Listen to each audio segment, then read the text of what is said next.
মোক খং উঠিব এতিয়া দেই কাইলৈ এক্সাম আছে নপঢ়ি তুমি কি কৰি আছা বাৰু কি ধুতি পিন্ধি আছোঁ কাইলৈ ধুতি পিন্ধিবলৈ আহিব নেকি স্কুলত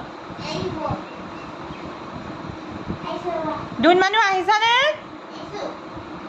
পঢ়া সময় নৰ্তংকিবোৰ কি কাৰণে কৰি থাকা বাৰু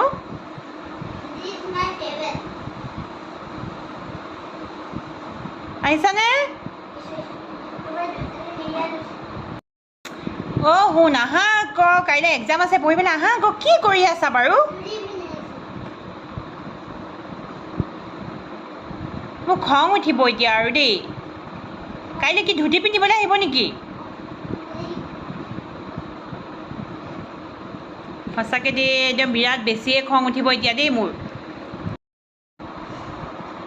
পঢ়িব সময়ত ধুতি চুতি পিন্ধি আহিছে ধুতি পিন্ধি পঢ়িবা নেকি তুমি